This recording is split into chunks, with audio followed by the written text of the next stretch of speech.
한국에서는 다양한 가족의 모습을 볼 수 있습니다. 특히 요즘에는 1인 가구가 증가하는 등 가족의 형태에도 다양한 변화가 나타나고 있죠. 여러분은 한국인들이 가족과 함께하는 시간이 많다고 생각하시나요? 아니라고 생각하시나요? 흔히 알려졌듯이 한국은 밤 늦게까지 잠들지 않는 도시로 유명한데요. 그만큼 늦게까지 일하거나 회식을 하는 경우도 많이 볼 수 있습니다. 이렇듯 여러 가지 모습을 가진 한국. 오늘은 한국의 특징을 가족과 일터를 통해 알아보도록 하겠습니다.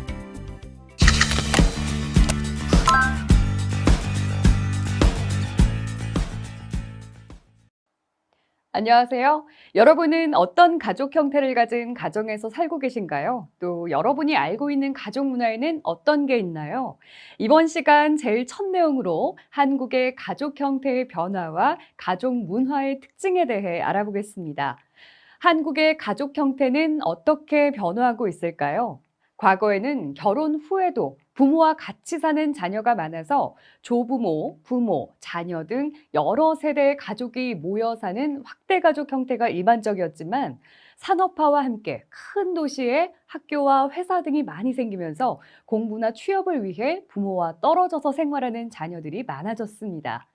또 한국에서 결혼은 보통 30대 전후로 많이 했지만 최근에는 결혼의 연령도 30대 중후반 정도로 점점 높아지고 있죠.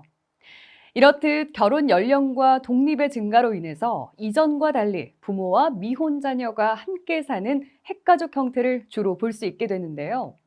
또 공부나 일을 하는 과정에서 결혼을 하지 않거나 결혼을 하더라도 자녀를 낳지 않고 살겠다는 사람들이 늘어나면서 1인 가구나 부부만 사는 형태의 가족 비율도 높아지고 있습니다.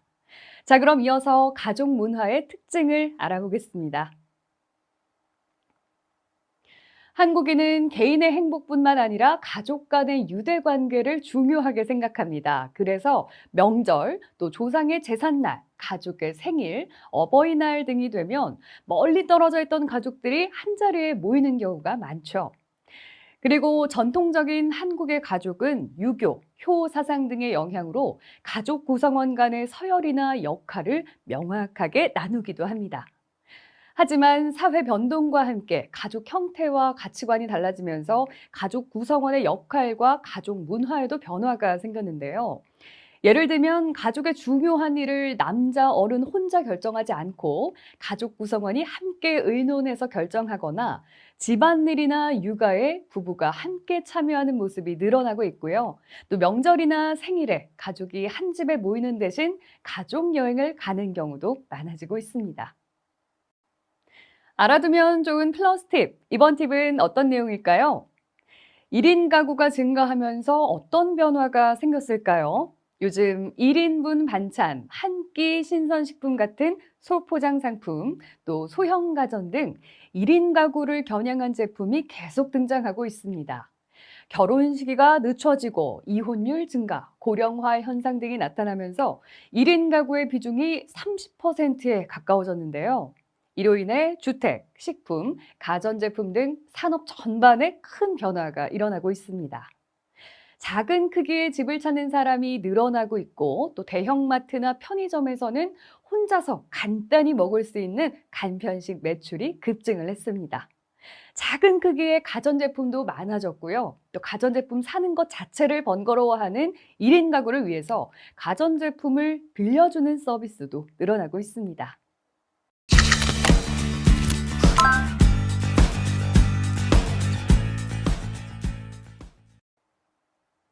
이번에는 가족관계 호칭에 관해 살펴볼게요. 한국에서는 가족관계에서 서로를 부르는 호칭이 있는데요. 부부간에는 주로 여보, 당신이라고 부르거나 아이가 있을 경우 아이의 이름을 사용해서 누구 아빠, 누구 엄마라고 부르기도 하죠. 배우자의 부모님은 아버님, 어머님이라고 부르는데 다른 사람 앞에서 배우자의 부모님을 지칭할 때는 조금 다릅니다. 아내는 남편의 부모님을 시아버지, 시어머니라고 하고요. 남편은 아내의 부모님을 장인어른, 장모님이라고 부릅니다. 남자의 부모는 아직 아이를 낳지 않은 며느리를 보통 새아가라고 부르는데요. 아이를 낳고 나면 며느리를 어머마하고 아들을 아버마라고 부르기도 합니다. 여자의 부모는 사위를 부를 때 사위의 성을 앞에 붙여서 누구 서방이라고 부릅니다. 예를 들어 사위가 박씨면 박서방이라고 하는 거죠. 하지만 최근에는 양성평등의 정신을 실현시키기 위해서 아내의 가족과 남편의 가족에 대한 호칭 구분을 없애자는 의견이 나오고 있습니다. 이어서 친척 관계와 촌수에 대해 알아보겠습니다. 한국에서는 가족과 친척 관계를 촌수로 표시하는데요. 남편과 아내는 동일한 위치에 있다고 보기 때문에 촌수를 따지지 않습니다. 그래서 부모와 자녀는 1촌, 형제자매는 2촌이 되는 거죠. 내가 결혼을 해서 자녀를 낳았다면 나의 남동생과 내 자녀는 3촌이 되고 내 남동생의 자녀와 나의 자녀는 4촌이 됩니다. 일반적으로 남편이나 아내의 형제자매에게서 태어난 자녀와 내 자녀의 관계를 사촌이라고 부르는데요. 남편의 남자 형제 자녀와는 친사촌, 남편의 여자 형제 자녀와는 고종사촌, 아내의 남자 형제 자녀와는 외사촌, 아내의 여자 형제 자녀와는 이종사촌이라고 부릅니다. 그럼 조금 전 알아본 내용으로 직접 촌수를 계산해 볼까요? 먼저 친가 촌수를 계산해 볼게요. 나와 아버지 형제의 촌수는 어떻게 될까요?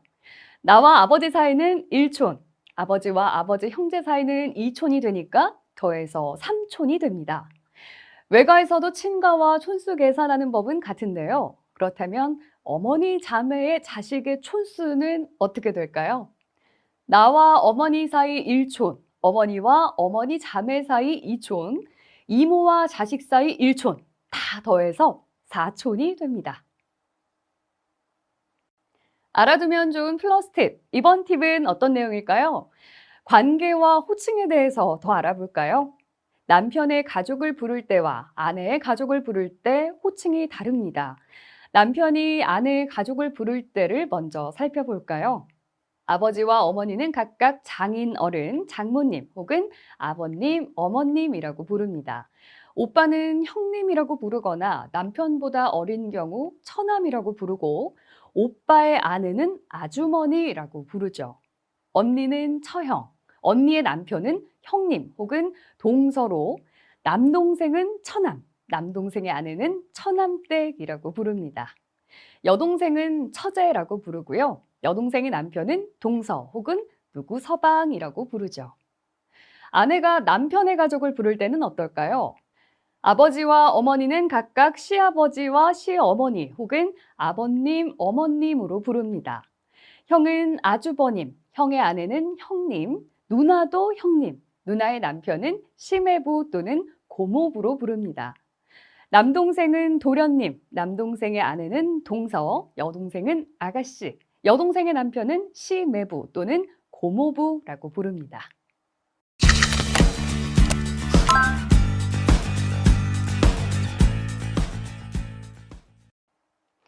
이번에는 한국의 다양한 일터에 대해 얘기해 보겠습니다. 한국에서는 만 15세 이상부터 일을 하는 게 가능합니다.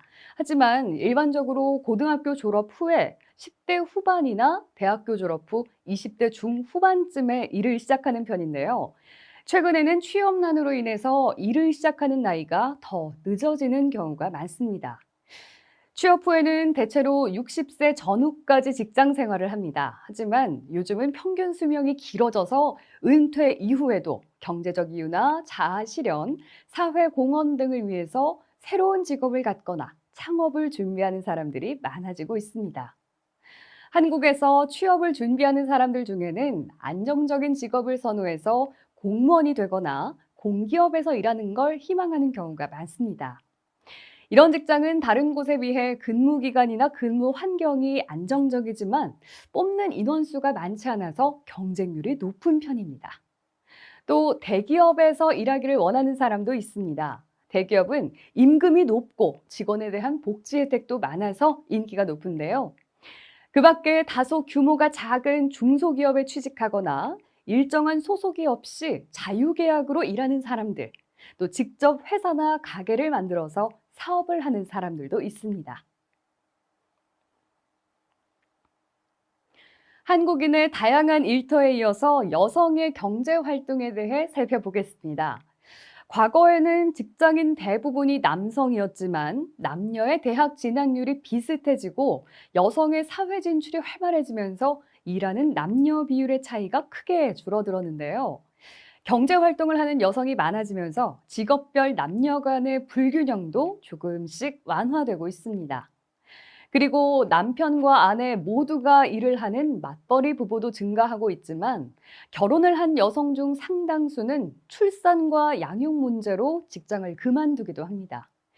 이와 같은 여성 직장인의 경력이 끊기는 걸 해소하기 위해서 자녀를 어느 정도 키운 후에 다시 일하기를 원하는 여성들의 재취업과 창업을 지원하는 교육과 정책이 시행되고 있습니다. 알아두면 좋은 플러스 팁. 이번 팁은 어떤 내용일까요? 한국에서 특별히 많이 볼 수 있는 직업 무엇일까요? 바로 대리운전 기사입니다. 차의 주인이 일정 금액을 내고 요청을 하면 차를 대신 운전해주는 사람을 대리운전기사라고 하는데요. 한국 특유의 회식 문화로 인해서 생겨난 거죠. 주로 밤 시간에 일하고 또 운전면허만 있으면 일할 수 있어서 본인의 직업 외에 겸업을 하는 사람들도 많습니다. 한편 1인 가구와 맞벌이 가구가 증가하면서 인터넷으로 물건을 주문하면 새벽에 배송해주는 산업도 크게 성장하고 있는데요. 이에 따라 새벽 배송 일에 종사하는 사람의 수도 많아졌습니다.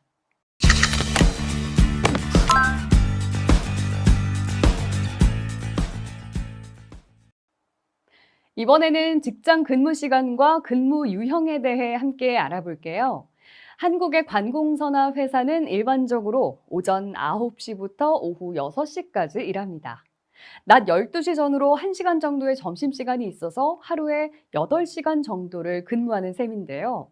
또 보통 오후 6시가 되면 퇴근을 하는데 해야 할 일이 남았을 경우에는 직장에 남아서 시간 외 근무를 하기도 합니다.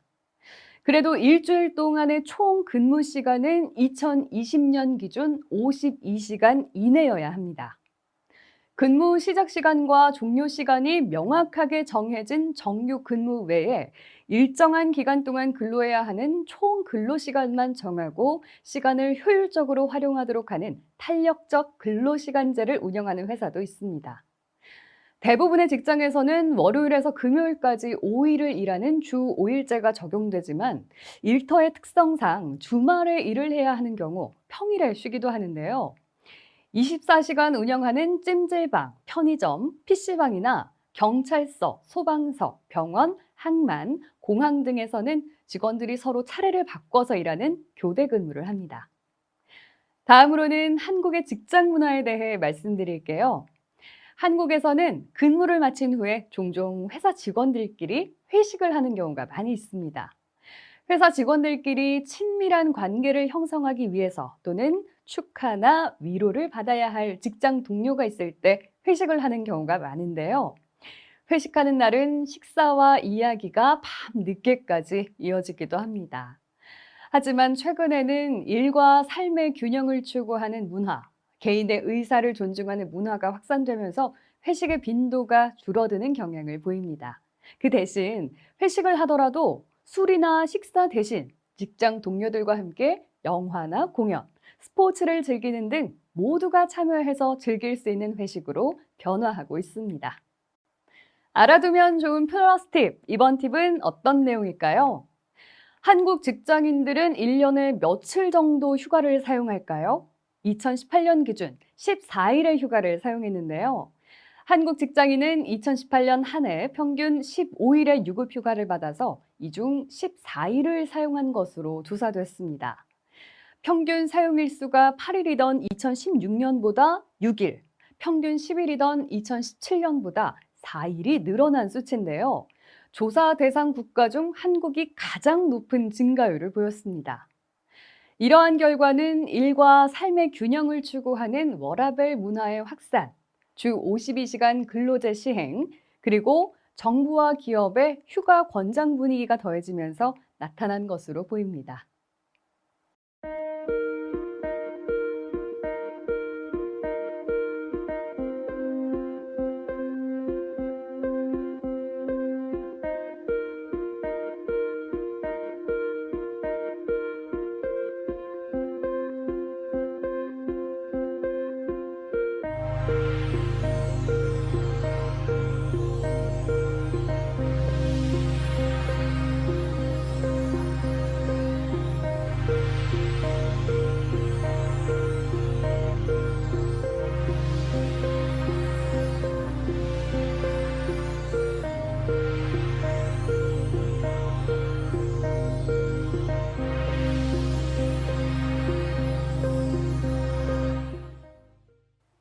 우리는 나와 당신을 함께 가리키는 표현으로 나와 이야기를 나누는 상대방을 그만큼 가깝게 생각한다는 의미가 들어 있습니다.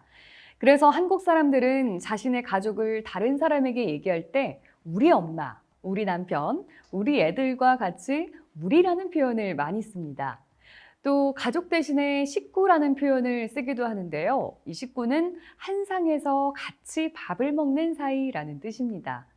그래서 한국 사람들은 종종 언제 밥 한번 같이 먹자라는 말을 하는데 이는 가족처럼 친밀하게 지내고 싶다는 표현이기도 하죠. 이런 사례처럼 자신의 고향 나라에서 가족과 관련된 특색 있는 표현과 그 의미를 소개해 보세요.